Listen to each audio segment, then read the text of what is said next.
gadis lugu beranting perak, naik bis membawa tas. Ayo guru, teruslah bergerak agar diri semakin berkualitas. Assalamualaikum warahmatullahi wabarakatuh. Waalaikumsalam warahmatullahi wabarakatuh.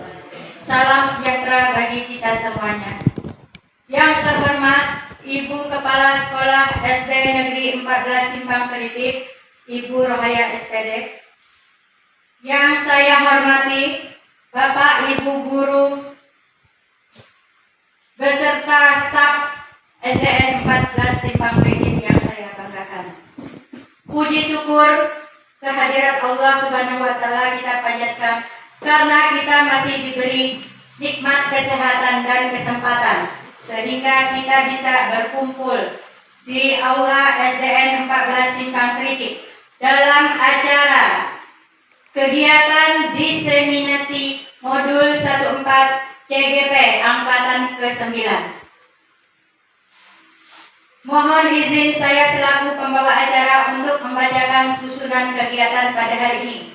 1. Pembukaan. 2. Menyanyikan lagu kebangsaan Indonesia Raya. 3. Doa. 4. Sambutan kepala sekolah. 5. Penyampaian materi. 6. Diskusi atau tanya jawab. 7. Penutup.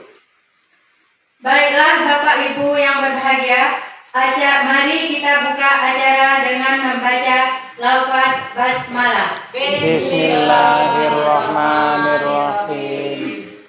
Memasuki acara kedua, selanjutnya menyanyikan lagu kebangsaan Indonesia Raya. Bapak Ibu kami mohon berdiri.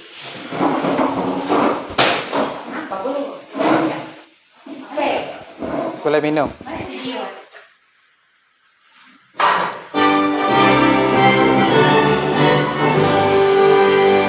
Indonesia tanah airku, tanahku padaku.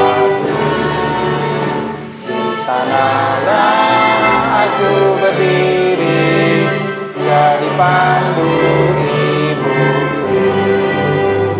Indonesia kebangsaanku, bangsa dan tanah airku. Marilah kita berseru, Indonesia bersatu.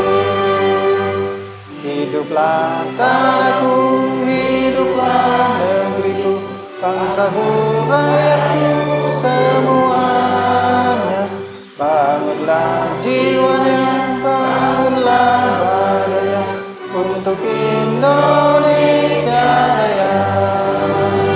Indonesia Raya, merdeka, merdeka, tanahku, negeriku yang ku cinta. Indonesia Raya, merdeka, merdeka, hiduplah Indonesia Raya. Indonesia Raya, merdeka, merdeka, tanahku, negeriku yang ku cinta. Indonesia Raya, merdeka, merdeka, hiduplah Indonesia Raya. Terima kasih Bapak Ibu, diperkenankan duduk kembali. Acara yang ketiga, pembacaan doa yang akan dipimpin oleh Bapak Syafi'i, SPD.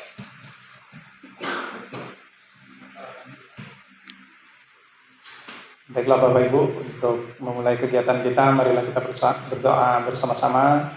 Kali ini saya akan memimpin doa kita. A'udzubillahi minasyaitonirrajim. Bismillahirrahmanirrahim. Alhamdulillahirabbil alamin. Assalatu wassalamu ala asyrofil anbiya'i wal mursalin sayyidina Muhammad wa ala alihi washabbihi ajmain. Allahumma ighfir lana dzunubana wa liwalidina warhamhum kama rabbawna shighara. Allahumma inna nas'aluka salamatan fid din wa afiyatan fil jasad wa ziyadatan fi ilmi wa barakatan fi rizqi wa taubatan qabla al-maut wa rahmatan indal maut wa maghfiratan ba'dal maut. Allahumma hawin alaina fi sakaratil maut wan najata minan nari wal afa indal hisab ربنا لا تزغ قلوبنا بعد إذ هديتنا وهب لنا من لدنك رحمة إنك أنت الوهاب ربنا آتنا في الدنيا حسنة وفي الآخرة حسنة وقنا عذاب النار سبحان ربك رب العزة عما يصفون وسلام على المرسلين والحمد لله رب العالمين. Acara keempat, sambutan dari Kepala Sekolah SDN 14 Simpang Kritik kepada Ibu Rahaya SPD SD, kami persilakan. Basing.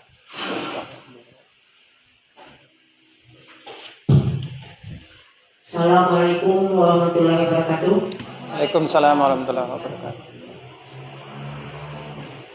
Yang terhormat Bapak dan Ibu Guru beserta staf SDN 14 Simpang Kritik.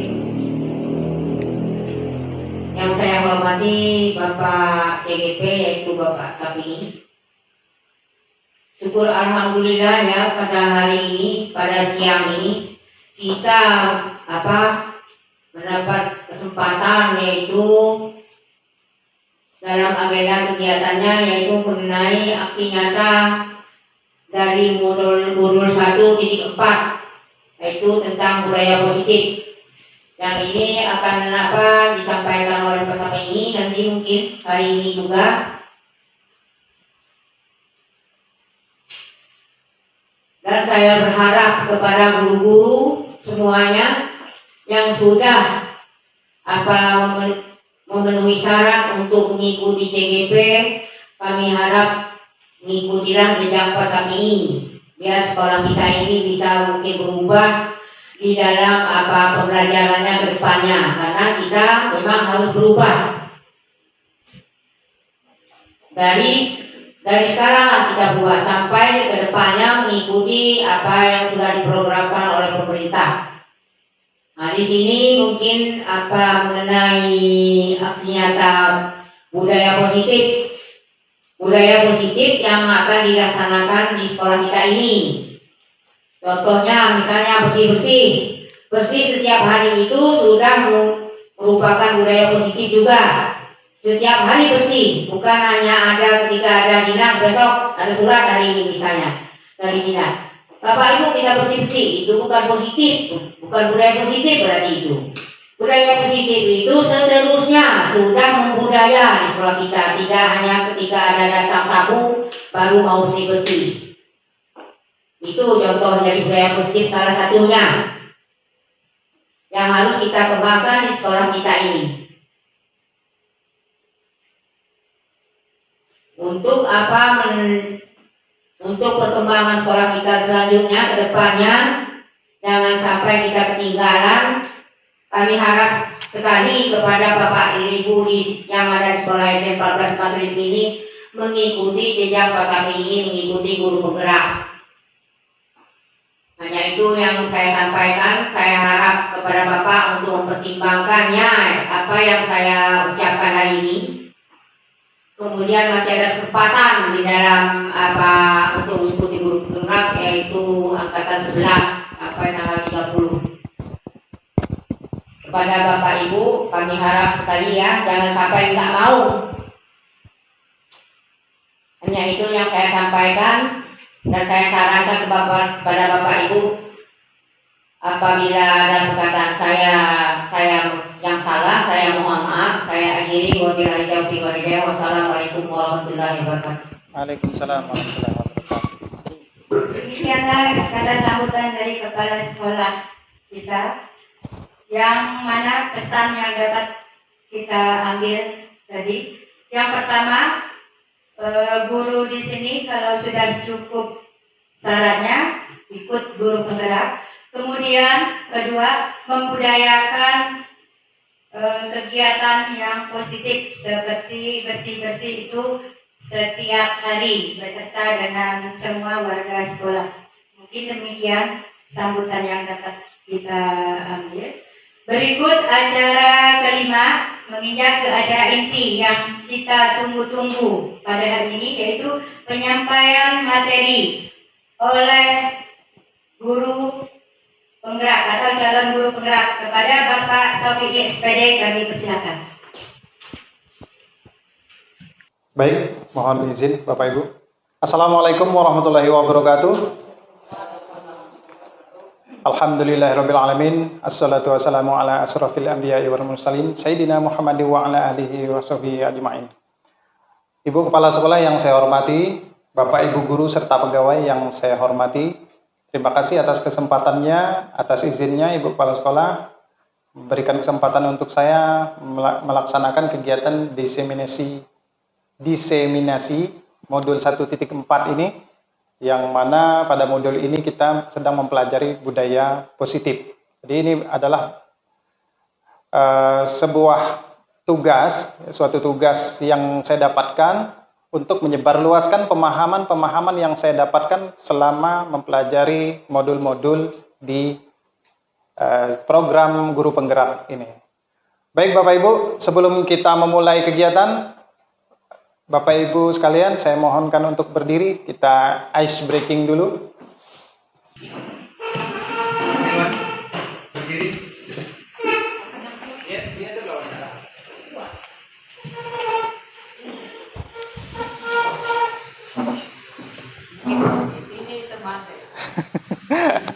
Baik Bapak Ibu, untuk meningkatkan konsentrasi kita sebelum saya paparkan pembahasannya, saya ingin mengajak Bapak Ibu untuk melakukan kegiatan ice breaking ini. Kita ketahui ada binatang gajah, itu bentuknya besar. Kemudian semut kecil, ular panjang. Kalau ulat pendek. Nah, jadi kalau gajah itu besar gini simbolnya. Ya. Kalau semut kecil, ya. Nah, semut kecil. Ular panjang dan ulat pendek. Oke, kita tes. Kalau saya sebut gajah berarti kita semua harus bilang besar dengan simbolnya. Gajah besar. Semut kecil. Ular ulat pendek. Nah, sekarang kita balik. Ya. Gajah ukurannya apa? Besar kan? Tapi simbolnya gini. Nah, simbolnya begini. Kalau semut kecil, tapi simbolnya gini, gerakannya begini. Nah, ulat panjang, tapi ulat pendek, tapi simbolnya begini. Kalau ular panjang, tapi simbolnya begini. Oke. Gajah besar. Besar. Gajah besar. Simbolnya kecil. Gajah besar. Semut kecil. Ular panjang. Ulat pendek. Ular pendek, ular panjang Bapak Ibu. Sekali lagi, gajah besar, semut kecil, ular panjang, ulat pendek. Oke, tepuk tangan untuk kita semua. Terima kasih Bapak Ibu sekalian. Izinkan melanjutkan pembahasan kita. Nama saya Safi'i, CGP Angkatan 9, Kabupaten Bangka Barat, yang berasal dari SDN 14 Simpang Tritip, satu-satunya. Mudah-mudahan nanti ada 2, ada 3, ya, dan seterusnya. Amin. Kemudian saya di bawah bimbingan pengajar praktik yang bernama Pak Isrianto, SPD, SD. Kemudian fasilitatornya Ibu Siti Asiah, SPD. Sekarang kita akan membahas tentang budaya positif. Apa itu budaya positif? Nah, seorang guru yang baik harus memiliki kemampuan dalam mewujudkan budaya positif di sekolah. Kemudian budaya positif tersebut dapat dijalankan dengan menerapkan konsep-konsep inti seperti disiplin positif, nilai-nilai kebajikan universal, memahami motivasi perilaku manusia yang berkaitan dengan hukuman dan penghargaan, kemudian mengenal posisi kontrol seorang guru, kemudian membuat keyakinan kelas atau sekolah, serta menerapkan segitiga restitusi dalam penyelesaian masalah. Ini pokok bahasan kita tentang budaya positif. Lalu apa kaitannya dengan filosofi Ki Hajar Dewantara atau disingkat KHD dengan nilai guru penggerak serta visi guru penggerak? Kaitannya adalah budaya positif ini dengan menjalankan budaya positif di sekolah maka akan mempermudah tercapainya tujuan pendidikan sesuai filosofi Ki Hajar Dewantara. Bagaimana filosofi Ki Hajar Dewantara? Yaitu pendidikan yang berpihak pada anak dengan menuntun kekuatan kodratnya. Kemudian bagaimana hubungan budaya positif dengan nilai-nilai dan peran guru penggerak? Seperti yang tertulis di sini, budaya positif terwujud bila guru memiliki nilai yang berpihak pada anak, mandiri, reflektif, kolaboratif, dan inovatif.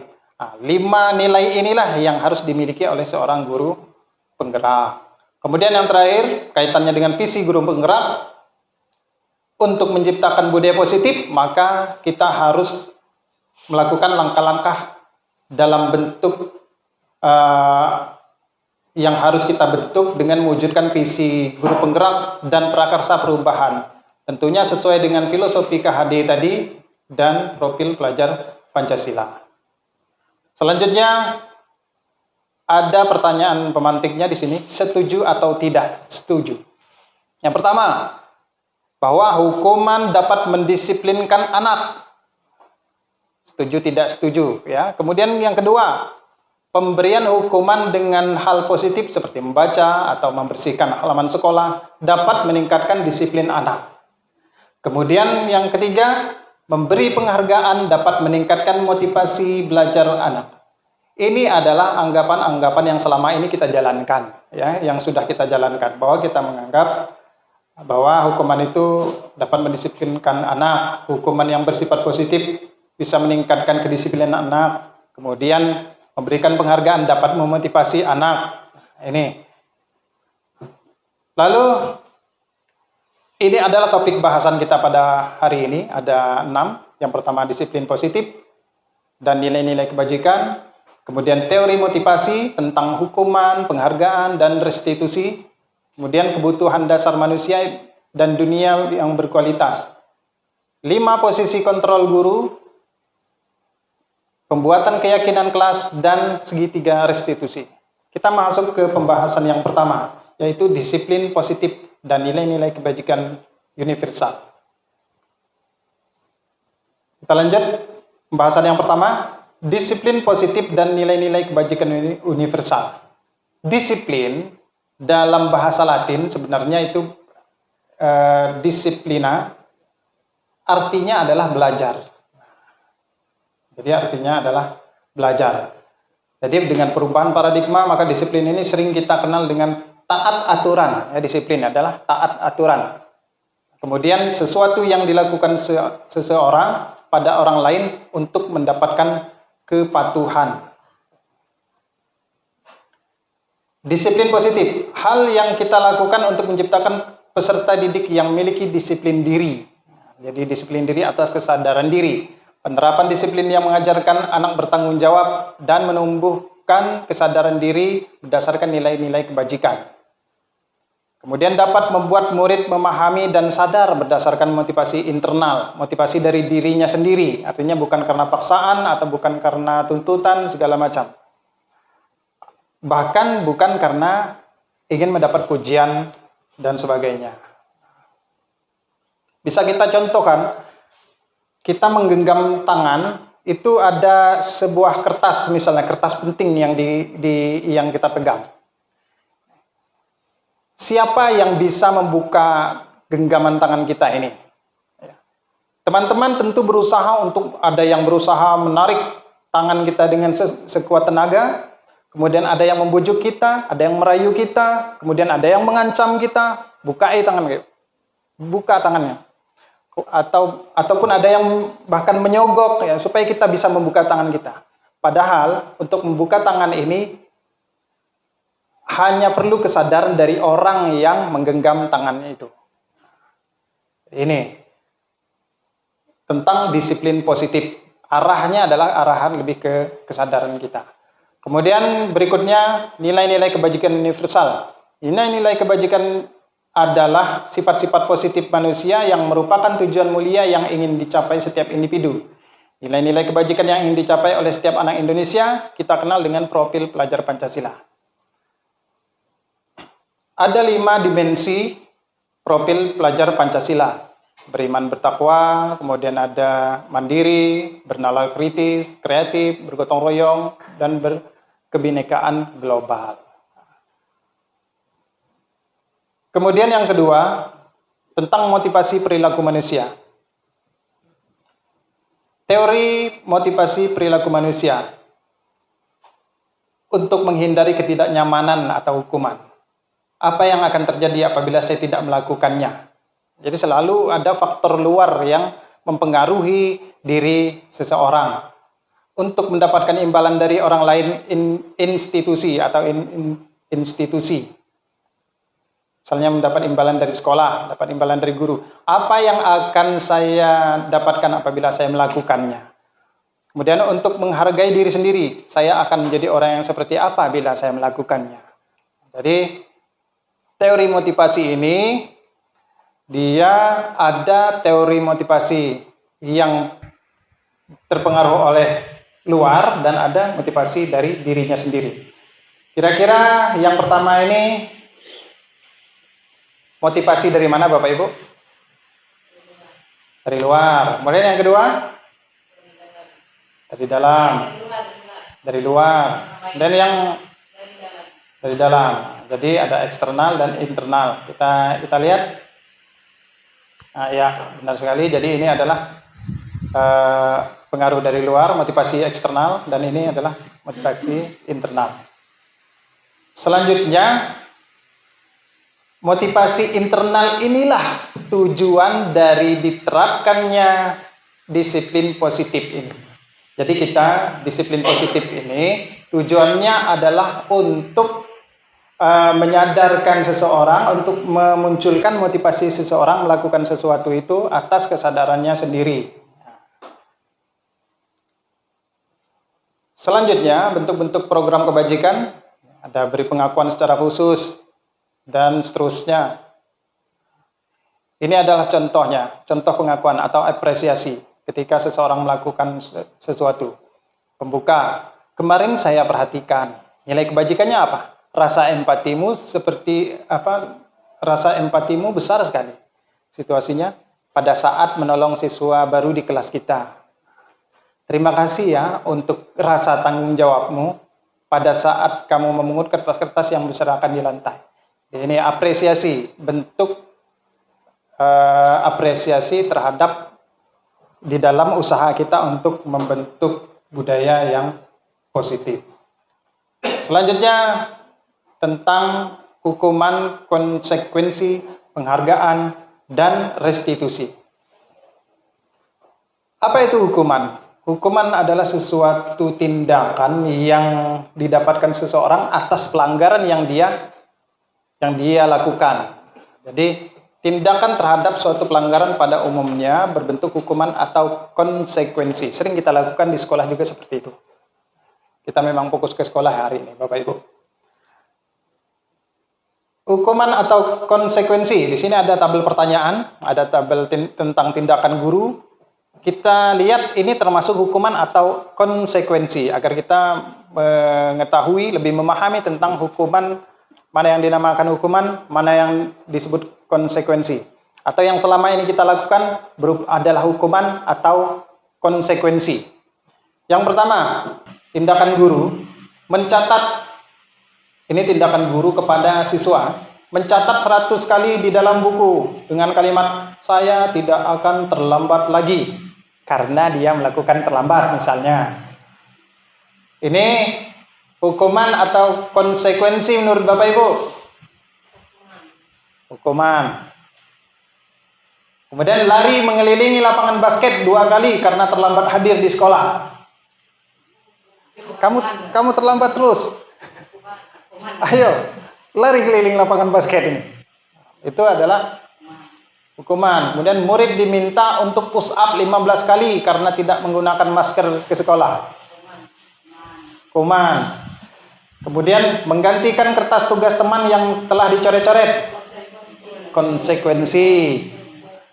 Kemudian membersihkan tumpahan air di meja tulis karena tersenggol pada saat belajar. Konsekuensi. Sudah mulai lebih kita pahami ya mana yang hukuman, mana konsekuensi. Kemudian murid disuruh untuk tidak mengenakan sepatu seharian di sekolah karena tidak mengenakan sepatu hitam. Hukuman. Dia tidak boleh pakai sepatu karena dia menggunakan sepatu putih misalnya. Boleh?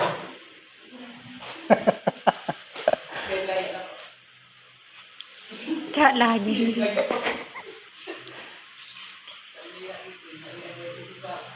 Kemudian lari mengelilingi lapangan basket 2 kali karena terlambat 10 menit untuk pelajaran PJOK. Hukuman atau konsekuensi? Konsekuensi. Kita lihat jawabannya. Ya, nah, jadi benar semua jawaban yang kita sampaikan tadi. Selanjutnya, apa perbedaan hukuman dan konsekuensi? Kalau hukuman, dia bersifat tidak terencana atau tiba-tiba. Kenapa kamu mengganggu temanmu? Tepak tempeleng misalnya. Itu adalah hukuman. Kemudian, hukuman itu bersifat satu arah dari pihak guru yang memberikan, tanpa ada kesepakatan terlebih dahulu. Tanpa ada kesepakatan, baik tertulis maupun tidak tertulis. Kemudian, kalau konsekuensi itu disiplin dalam bentuk konsekuensi, sudah terencana atau sudah disepakati, sudah dibahas dan disetujui oleh murid dan guru. Umumnya bentuk-bentuk konsekuensi dibuat oleh pihak guru sekolah dan murid sudah mengetahui sebelum konsekuensi yang akan diterima bila ada pelanggaran. Jadi di tata tertib itu sebenarnya harus dicantumkan apa konsekuensinya kalau terlambat ke sekolah. Misalnya tidak diperkenankan masuk kelas jam pertama, nah itu namanya konsekuensi. Inilah perbedaan antara hukuman dan konsekuensi. Selanjutnya penghargaan. Penghargaan berlaku sama dengan hukuman. Artinya kita meminta atau membujuk seseorang melakukan sesuatu untuk memenuhi suatu tujuan tertentu dari orang yang meminta membujuknya. Jadi dorongan eksternalnya yang membuat anak itu ketergantungan. Beberapa dampaknya pemberian penghargaan menurut Alfikon tahun 1993, penghargaan menghukum, penghargaan tidak efektif, penghargaan merusak hubungan. Jadi penghargaan ini hampir disamakan dengan hukuman. Jadi faktornya adalah dorongan eksternal. Karena ingin sesuatu, maka dia melaksanakannya. Kalau tidak ada imbalan, dia tidak melaksanakannya. Itu contoh penghargaan. Lalu restitusi. Apa itu restitusi? Restitusi adalah proses menciptakan kondisi bagi guru, bagi murid untuk memperbaiki kesalahan mereka sehingga mereka bisa kembali ke kelompok mereka. Restitusi juga merupakan proses kolaboratif yang mengajarkan murid untuk mencari solusi tentang masalah mereka dan membantu murid berpikir tentang orang seperti apa yang mereka inginkan. Bagaimana mereka harus memperlakukan orang lain. Ini restitusi. Ini adalah perbedaan identitas antara hukuman, konsekuensi, dan restitusi. Identitas gagal, hukuman. Hukuman selalu yang menyakitkan harus terjadi pada anak. Tidak nyaman untuk murid. Korban mendapatkan keadilan. Korban misalnya dia mengganggu temannya, yang mengganggu itu yang dirugikan, dan korbannya tetap mendapatkan keadilan. Hanya sepihak. Murid akan tersakiti. Perilakunya pasif agresif. Sistem tidak akan berjalan bila murid tidak takut. Itu seperti mungkin yang pernah saya alami juga itu. Berlaku hanya pada sebuah institusi, tidak berlaku pada kehidupan nyata. Peraturannya adalah ini, kamu harus begini. Itu hukuman. Murid membenci peraturan. Identitas sukses ada pada konsekuensi dan restitusi tentang disiplin. Sesuatu harus terjadi, tidak nyaman untuk murid, kemudian korban bisa diabaikan, murid dibuat tidak nyaman, kemudian penguatan hanya bertahan dalam jangka waktu pendek. Kalau di restitusi merupakan pilihan, menguatkan untuk murid atau anak dalam jangka waktu panjang. Dan korban mendapatkan ganti, seperti tadi ya, seperti yang contoh tadi. Masalah terpecahkan. Ini, kalau di hukuman tadi peraturannya adalah begini, kamu harus, kalau yang sifatnya konsekuensi, apa peraturannya? Mampukah kamu melakukannya? Kalau di restitusi, apa yang kamu yakini? Apa yang bisa kamu lakukan untuk memperbaiki masalah ini? Dia lebih positif, arahnya lebih positif. Jadi diambil kesimpulan oleh teori ini, maka hukuman itu bersifat negatif, sedangkan konsekuensi dia netral. Sementara restitusi adalah positif. Ciri-ciri restitusi, bukan untuk menebus kesalahan, namun untuk belajar dari kesalahan. Memperbaiki hubungan, tawaran dia, bukan paksaan. Kemudian restitusi untuk menuntun untuk melihat ke dalam diri.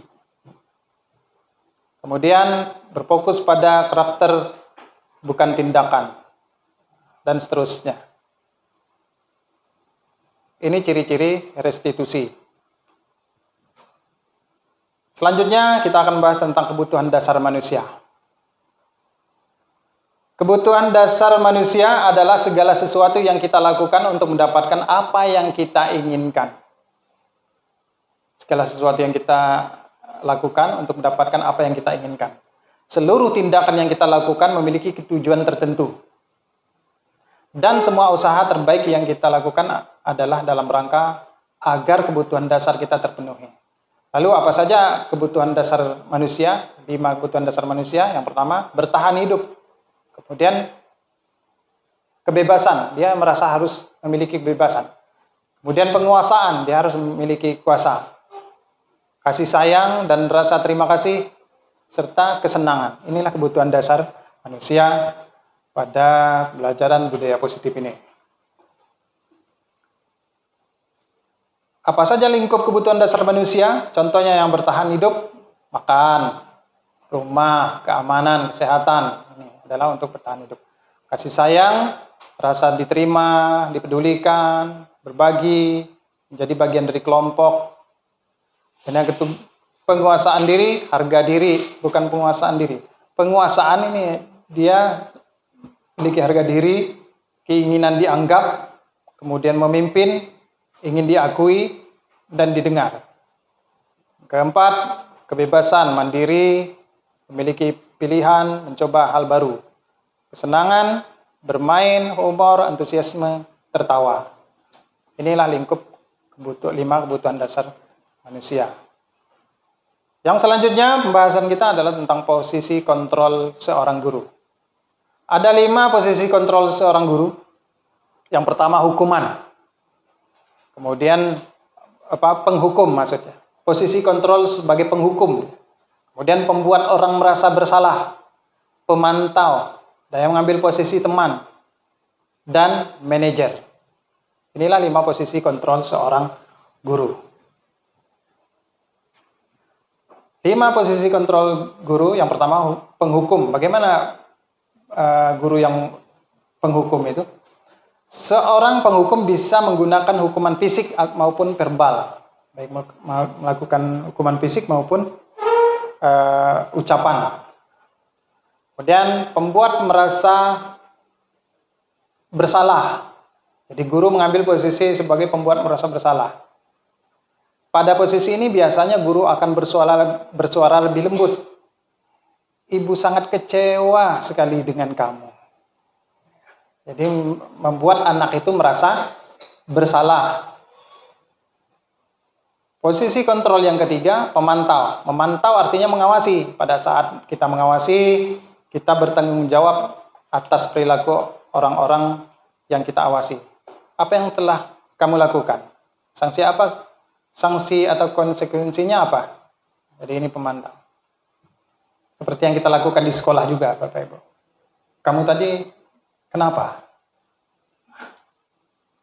Pemantau. Kemudian teman, guru pada posisi ini tidak akan menyakiti murid, namun akan tetap berupaya mengontrol murid melalui persuasi. Jadi dia tetap berusaha mempengaruhi murid sehingga murid mendapatkan motivasi eksternal. Posisi teman pada guru bisa bersifat negatif atau positif. Ayo bantulah demi Bapak ya. Ini, dia posisi seperti ini, guru yang seperti ini, dia mengambil posisi sebagai teman. Dan ada negatif dan positifnya. Posisi kontrol guru yang kelima, yaitu sebagai manajer. Guru mempersilahkan murid mempertanggungjawabkan perilakunya dan mendukung murid agar dapat menemukan solusi atas permasalahannya sendiri. Inilah posisi yang paling ideal yang dimiliki oleh seorang guru.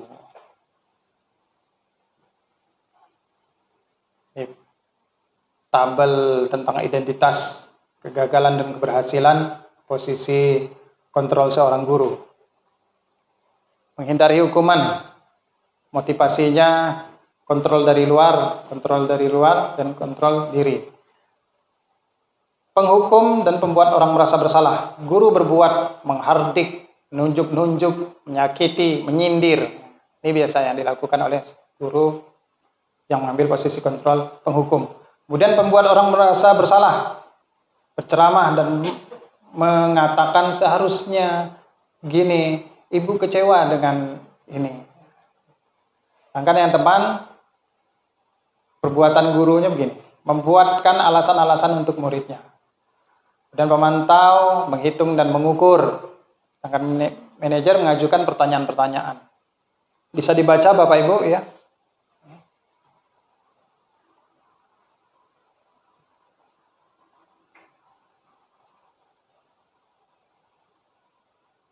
Kemudian kita ambil dari sudut muridnya. Murid akan berkata, biarkan saja, nanti juga marah-marah lagi. Ketika berhadapan dengan guru yang mengambil posisi sebagai penghukum.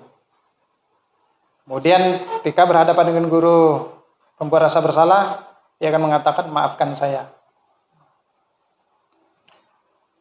Teman, saya pikir Bapak Ibu teman saya, ternyata begitu. Ya, ini ada positif, ada negatifnya seperti yang kita sampaikan di awal tadi. Kemudian pemantau, berapa banyak bintang yang harus diperoleh, berapa halaman yang harus saya tulis. Ini keadaan siswanya. Kalau di posisi manajer, dia lebih menghargai diri sendiri. Bagaimana caranya saya bisa memperbaiki keadaan? Yang terakhir, dampaknya. Dampak penghukum, siswa akan mengulangi kesalahan. Sudah dimarah-marahi, sudah dihukum berkali-kali, tapi masih juga. Jadi cenderungan pada murid itu ya mengulangi kesalahan ini. Ini dampaknya dari posisi kontrol guru. Kemudian merasa rendah diri. Kemudian yang posisi apabila guru mengambil posisi teman, dia lemah, tidak mandiri, jadi tergantung dia. Kemudian pemantau menitik beratkan pada sanksi atau hadiah untuk dirinya. Jadi kalau ada sanksinya, dia tidak berani tidak melakukannya. Kalau ada hadiahnya, dia mau melakukannya. Dan yang terakhir, untuk manajer, mengevaluasi diri, bagaimana cara memperbaiki diri. Jadi dia cenderung lebih aktif menghargai dirinya sendiri, mengontrol dirinya sendiri. Lanjut Bapak Ibu, tentang keyakinan kelas. Tadi sudah beberapa pembahasan kita bahas, yang berikutnya adalah tentang keyakinan kelas.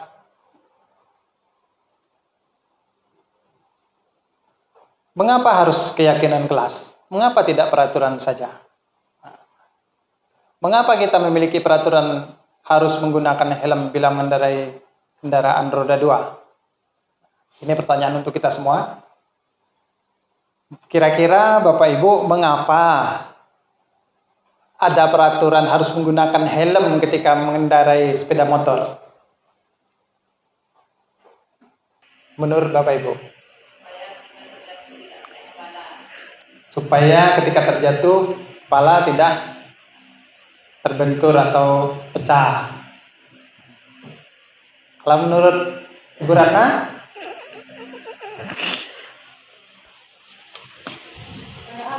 Supaya aman. Seperti ini. Tetapi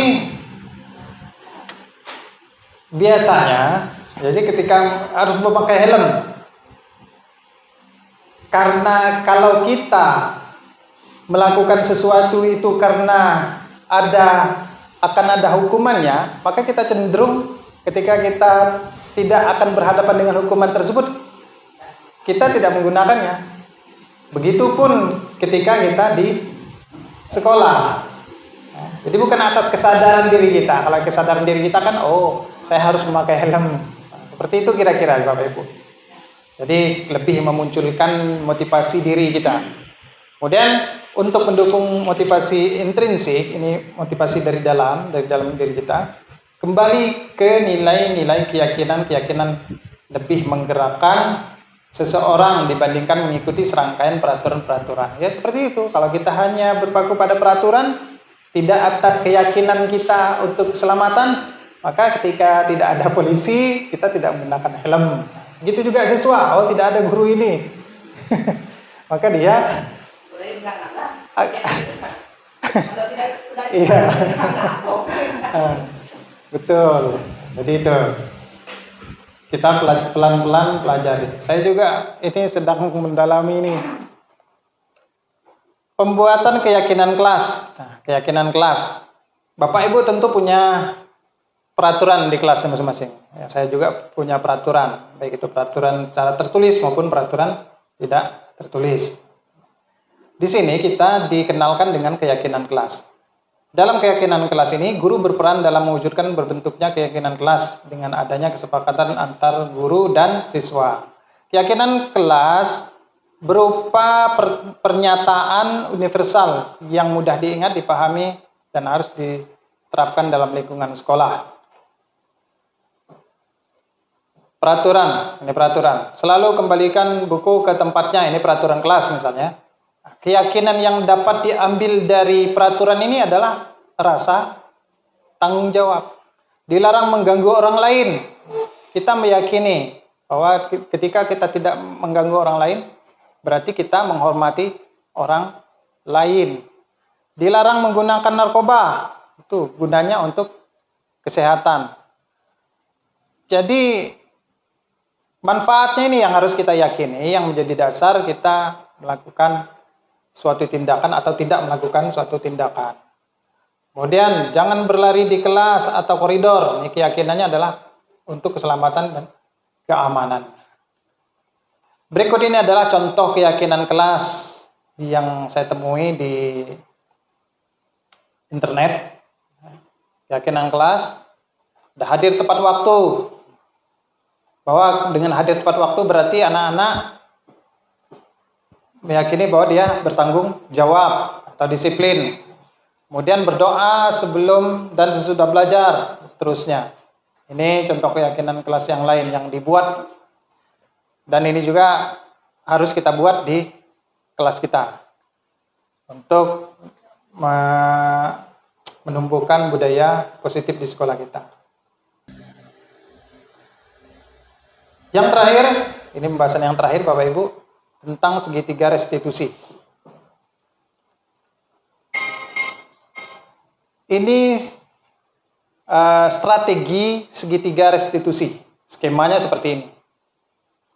Yang pertama, menstabilkan identitas, kemudian validasi kebutuhan atau validasi kesalahan, kemudian yang ketiga, menanyakan keyakinan.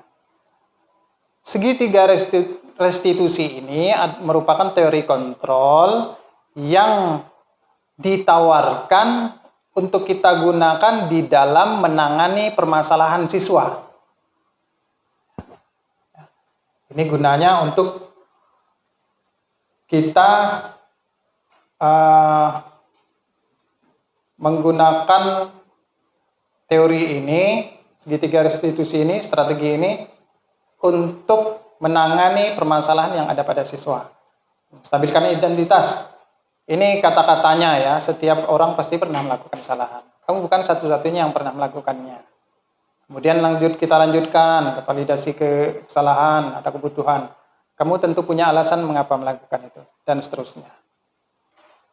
Sama dengan menanyakan keyakinan, ini pada akhirnya. Ini adalah strategi restitusi. Stabilkan identitas.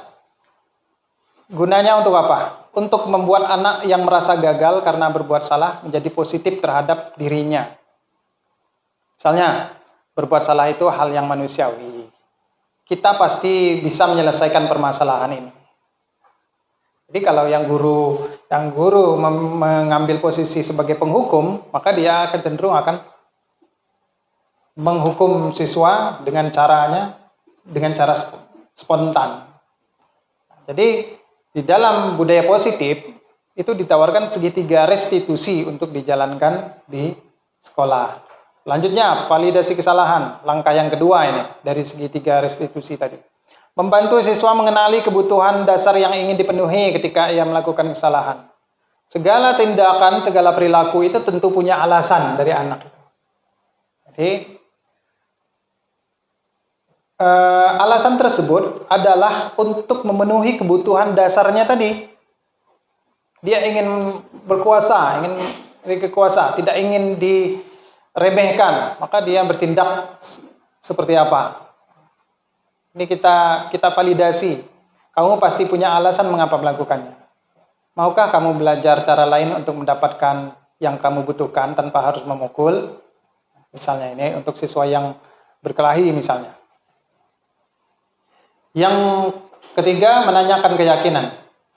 Anak melihat kesalahannya dihubungkan dengan nilai-nilai yang menjadi dasar berinteraksi dengan orang lain. Ini adalah tahap akhir dari segitiga restitusi. Apa nilai yang kita percaya di kelas sekolah kita? Kamu ingin jadi anak seperti apa? Ini contoh-contoh pertanyaan atau kalimat-kalimat pertanyaan yang digunakan di dalam proses segitiga restitusi di tahap menanyakan keyakinan. Hal lain yang penting dipelajari dalam proses menciptakan budaya positif adalah berkolaborasi dengan seluruh warga sekolah dan orang tua agar budaya positif menjadi suatu kebiasaan atau karakter yang baik saat berada di lingkungan sekolah ataupun di rumah. Ini adalah contoh video dalam praktik penerapan restitusi. Ini kasusnya ini ya, yang saya buat di kelas 6. Hari itu Afifah sedang marah sekali kepada teman di kelasnya yang bernama Rizky. Pasalnya, pada saat mengerjakan tugas di kelas, Rizky menceritakan kepada Bu Guru bahwa Afifah main-main saat mengerjakan tugas pelajaran PAI. Jadi di dalam kelas itu ada gurunya. Afifah pun tidak terima dengan hal tersebut karena dia merasa tidak melakukannya dan langsung membentak Rizky di depan Bu Guru. Sehingga kelas menjadi gaduh sejenak. Pada jam istirahat, Bu Guru meminta Afifah untuk menemui Pak Safi'i selaku wali kelas 6. Contoh kasus penerapan restitusi. Nah, ini videonya.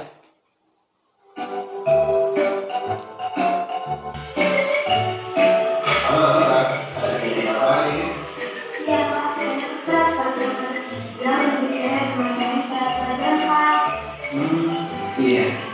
Bapak memahami apa yang saya rasakan saat, tapi tidak enak kan? Iya Pak, makanya saya membutuhkan istirahat. Oh begitu. Mungkin Bapak juga akan seperti itu saat dalam istirahat. Selanjutnya apa yang terjadi? Otomatis kelas jadi itu Bapak, itu menimbulkan semuanya. Tentu saja kamu tidak berpikir Bapak. Padahal kamu bisa melakukan hal yang disuruh lagi ya. Iya Pak, tentu saya bisa melayani istirahat. Nah, Bapak tidak tertarik mencari siapa yang salah. Bapak lebih fokus bagaimana kita memperbaiki masalah itu. Apa kamu hasilnya seperti yang dilakukan? Kira-kira apa yang akan Anda lakukan ke depan? Saya mau jadi orang yang lebih baik Pak, saya ingin bersabar dan bisa menghargai orang lain. Baik, terima soal itu kamu bisa.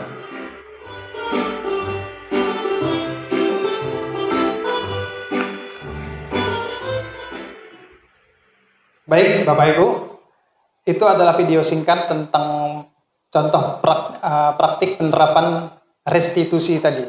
Jadi segitiga itu benar-benar digunakan. Pertama, kita menstabilkan identitas apa yang terjadi. Melakukan kesalahan itu hal yang manusiawi. Ya, semua orang juga melakukan kesalahan. Kemudian validasi tindakan yang salah. Kamu tentu punya alasan bukan melakukan hal itu? Ngapa kamu lakukan itu? Karena begini. Ya.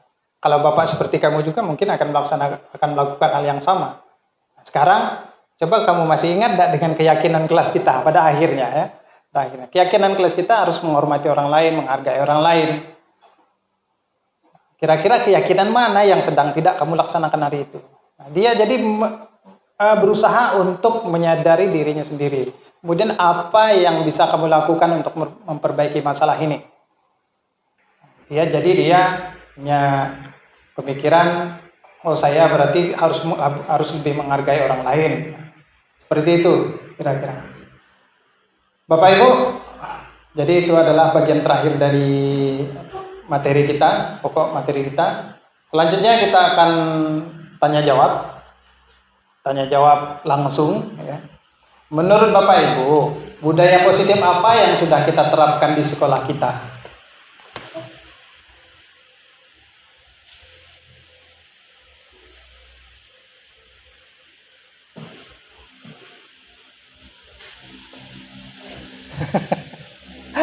Kelamaan. Bisa disebutkan contohnya ya? Membersihkan sekolah itu merupakan contoh budaya positif yang diterapkan di sekolah kita. Berdoa sebelum belajar, jadi itu adalah contoh-contoh budaya yang positif. Ketika pulang anak-anak salaman dengan kita, itu penerapan sopan santun. Itu adalah budaya positif yang sudah dilaksanakan di sekolah kita. Selanjutnya, menurut Bapak Ibu, budaya positif apa yang akan ditonjolkan di sekolah kita? Kira-kira yang mana yang akan kita tonjolkan?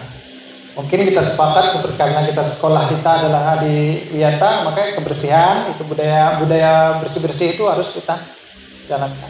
Bagaimana supaya anak tergerak untuk bergerak sendiri di dalam mengerjakan piket kelas, piket kebersihan dengan tanpa paksaan, dengan tanpa teriming-iming oleh hukuman. Kalau di kelas saya masih sering itu, masih pernah terjadi. Anak-anak kalau tidak ada ditegur guru, dia tidak melaksanakan, dia tidak punya kesadaran diri. Jadi budaya positif mana yang akan kita laksanakan dan bagaimana cara kita memunculkan motivasi intrinsik dari anak itu untuk menerapkan budaya positif ini. Kira-kira bisa dimengerti ya Bapak Ibu? Jadi lebih memunculkan usaha memunculkan kesadaran diri siswa-siswi kita dengan cara-cara yang sudah saya terangkan di awal tadi. Selanjutnya, nah ini sudah habis Bapak Ibu. Jadi ada pantun sebagai penutup. Pak Abdullah bermain pingpong. Bermain dengan RT sebelah. Biar sekolah kita di kampung, orang pandai kita Pak pandailah. Baik, terima kasih Bapak Ibu. Demikianlah penyampaian dari saya. Mudah-mudahan kita semua dapat memahami sedikit-sedikit, merubah paradigma kita sebagai pendidik, dan motivasi dari saya untuk Bapak Ibu guru sekalian yang punya kesempatan untuk mengikuti program guru penggerak, maka di sana akan banyak sekali pelajaran-pelajaran yang akan kita jumpai, yang saya yakin pasti akan merubah paradigma kita tentang pendidikan ini. Terutama yang tadi kita sama-sama simak tentang budaya positif di sekolah. Terima kasih Bapak Ibu, kurang dan lebihnya saya mohon maaf. Saya kembalikan ke Ibu MC, Bu Amelia. Sekian, terima kasih. Wassalamualaikum warahmatullahi wabarakatuh. Demikianlah paparan materi dari Bapak Sofi ini. Semoga materinya banyak bermanfaat bagi Bapak Ibu guru semua. Acara ke-6 yaitu diskusi dan tanya jawab. Jadi kepada Bapak Ibu guru mohon untuk berdiskusi dan bertanya kepada Pak Sofi ini. Baik, silakan Ibu Roaida. Pak, saya kan mengalami di sekolah itu. Makanya Mic, pakai mic biar kedengar speaker. masalah kenakalan anak untuk di pembahasan ini, bagaimana cara mengatasinya? Cara mengatasi permasalahan anak. Pertanyaan yang berat. Jadi kita lihat materi kita tadi adalah segitiga restitusi. Jadi di dalam penerapan budaya positif di sekolah, kita itu dalam menangani siswa bermasalah itu ditawarkan menggunakan teori kontrol yang bernama segitiga restitusi. Yang pertama adalah kita lakukan adalah menstabilkan identitas. Misalnya anak itu kenakalan mengganggu teman, untuk alasan mengganggu teman. Kita panggil siswa tersebut, kita duduk bersama dengan dia, kemudian tanyakan mengapa dia melakukan itu. Kemudian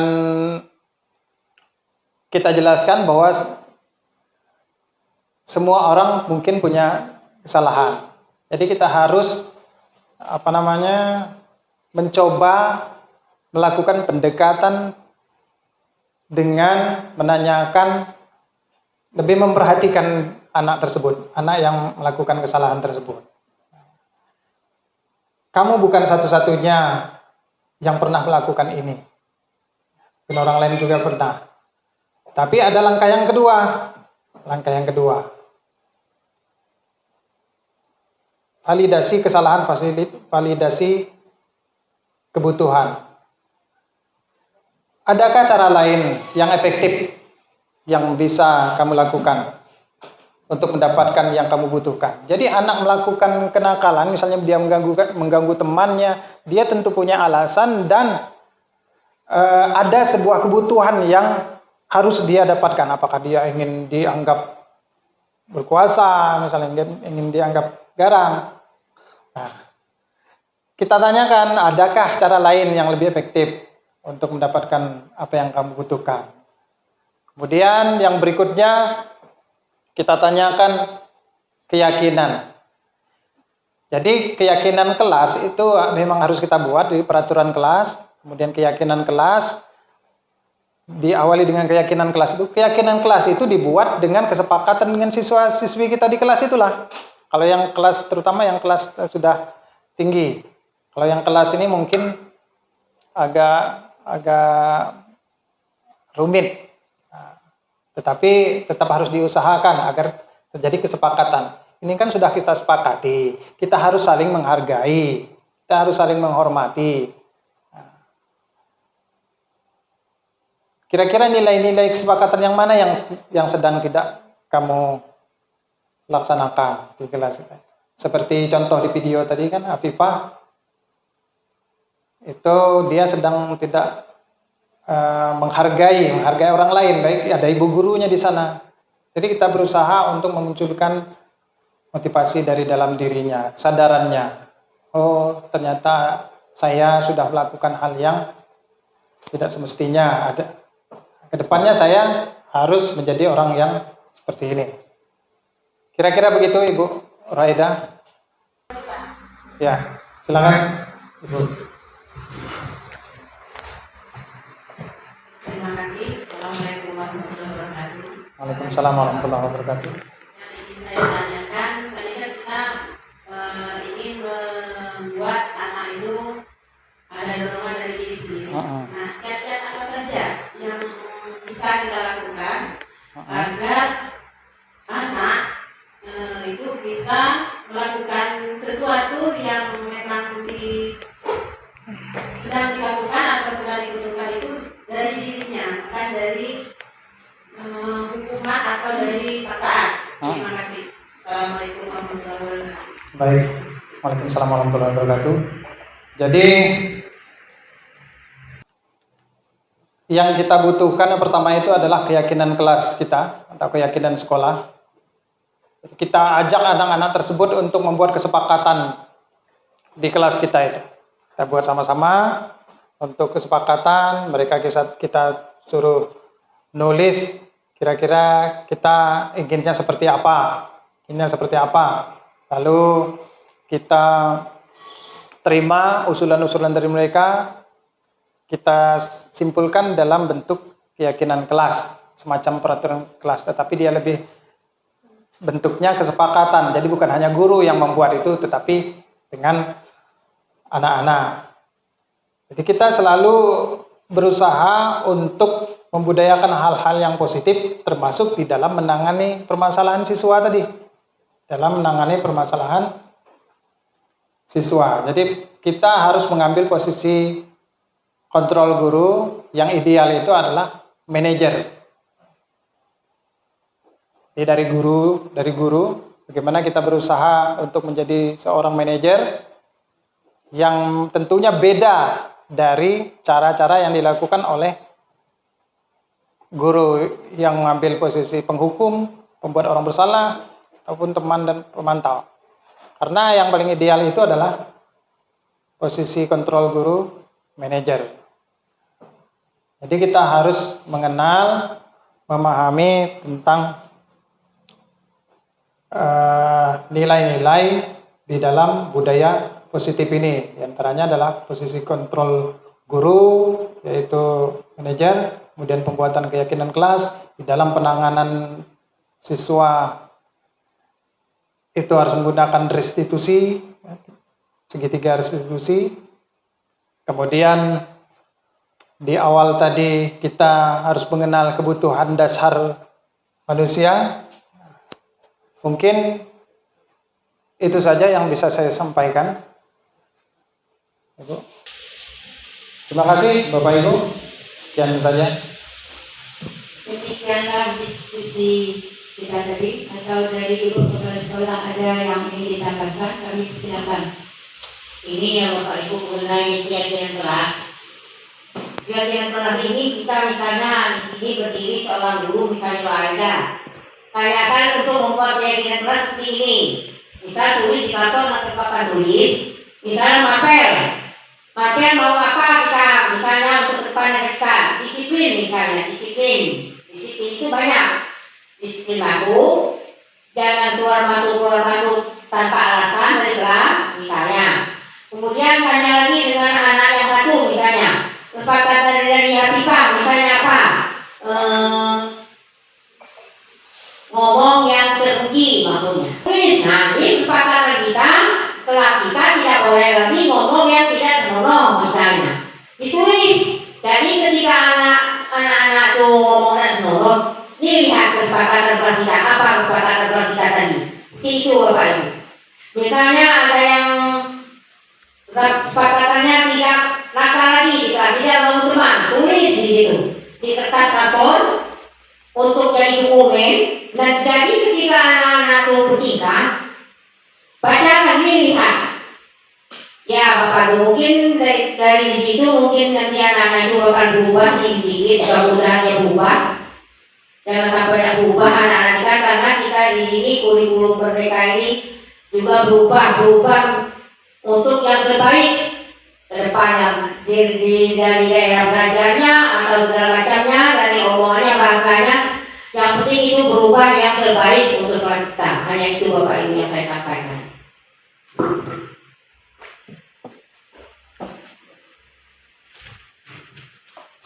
Burung dara, burung cendrawasih. Kakak. Cari dulu di Provinsi Papua. Cukup sekian dan terima kasih. Semoga kegiatan ini bermanfaat untuk kita semua. Untuk menutup kegiatan kita pada hari ini, marilah kita bersama-sama melafalkan lafaz hamdalah. Alhamdulillahirabbil alamin. demikianlah acara kita. Apabila ada kekurangan saya mohon maaf dan pada Allah saya mohon ampun. Wabillahi taufiq wal hidayah. Wassalamualaikum warahmatullahi wabarakatuh. Waalaikumsalam warahmatullahi wabarakatuh.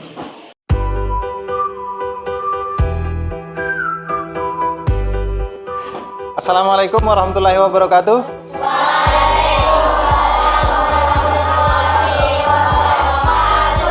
Baik, pada pertemuan kali ini kita akan mereview kembali peraturan-peraturan sekolah kita, ya, peraturan-peraturan kelas kita. Jadi kita akan bicara tentang peraturan di sekolah kita, peraturan di kelas kita, dan peraturan-peraturan tersebut harus kita taati, ya, harus kita laksanakan. Nah, pada kali ini kita akan membuat peraturan kelas kita, tetapi peraturan kelas kita tersebut dalam bentuk keyakinan kelas. Dalam bentuk keyakinan kelas. Keyakinan kelas.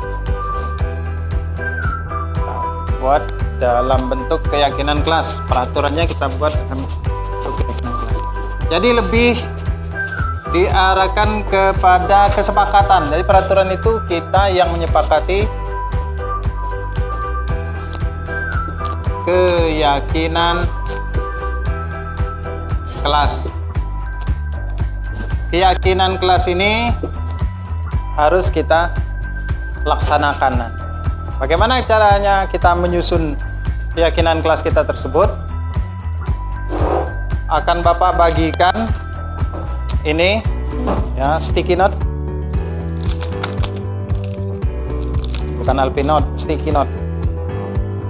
Bagikan satu persatu. Nanti kamu tulis di sini usulan dari kamu. Usulan dari kamu apa yang harus kita laksanakan di kelas kita. Peraturan apa yang harus ada di kelas kita. Keyakinan apa yang harus kita buat untuk kita laksanakan, untuk kita taati. Misalnya bertanggung jawab, semua siswa harus bertanggung jawab. Semua siswa harus saling menghargai, harus saling menghormati, harus saling menyayangi. Jangan berkelahi. Apalagi contohnya lain. Silahkan kamu tulis di sini ya. Nah, nanti kamu pikirkan, silahkan tulis di sini satu-satu. Bapak bagikan ya.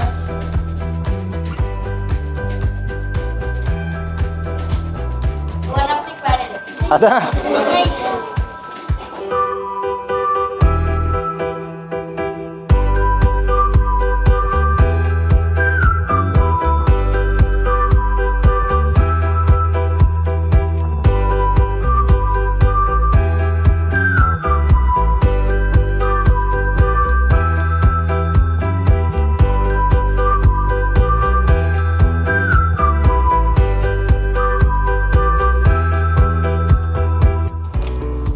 Silahkan ditulis keyakinan apa yang ingin kamu usulkan, yang harus kita buat di kelas kita.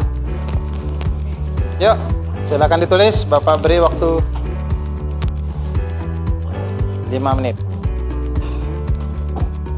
Setelah kamu tulis, silahkan yang sudah selesai ditempel di sini. Ya, ditempel di papan tulis. Oke, silakan.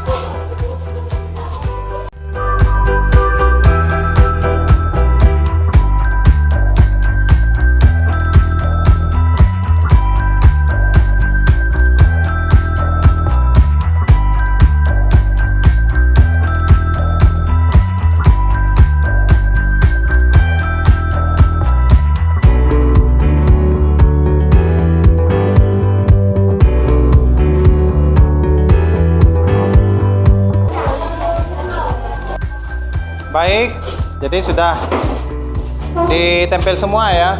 1, 2, 3, 4, 5, 6, 7, 8, 9, 1, 2, 3, 4. Dari semua keyakinan yang kita tempel, ada beberapa yang sama. Tadi yang Bapak lepas sebentar tadi, ada yang sama, maknanya sama. Jadi seperti yang satunya saling menghormati, satunya juga saling menghormati. Nah, itu kita sepakati ya. Apakah sepakat kita harus saling menghormati? Saling menghormati. Yang kedua tadi ada saling menghargai. Harus membudayakan 3S.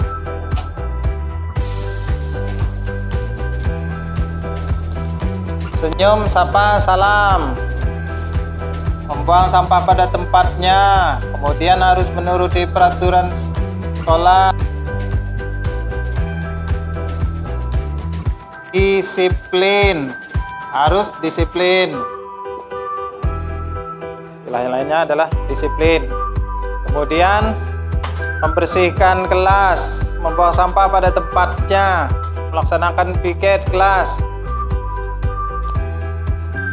Itu kita simpulkan ke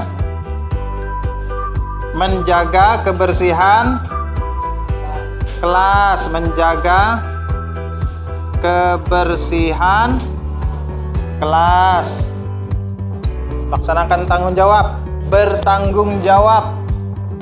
Oke, apakah bisa kita sepakati keyakinan kelas kita ini? Bisa. Selain kita setelah disepakati, dengan kesadaran diri harus kita laksanakan. Ada yang melanggar keyakinan kelas ini, harus kita perbaiki. Harus kita perbaiki. Harus kita ingatkan ya yang melanggar keyakinan kelas ini. Mudah-mudahan dengan adanya keyakinan kelas kita ini, kelas kita akan semakin baik. Bisa? Nah, untuk mengesahkan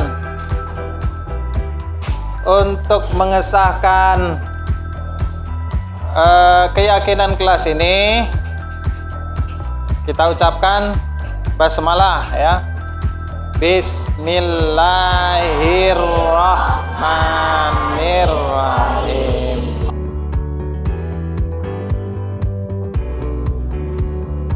Perkenalkan, nama saya Seli Kalista. Saya Rizky Gunawan. Saya Faira Saputri. Saya Ridho Ilahi. Saya Reka Saputra. Saya Miftahul Jannah. Saya Kuata Andilala. Penting. Penting. Sangat penting. Penting. Sangat penting. Penting. Penting sekali.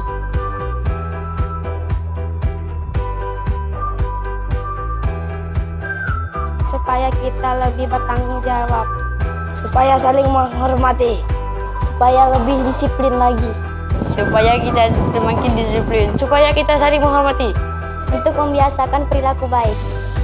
Agar saling menghormati.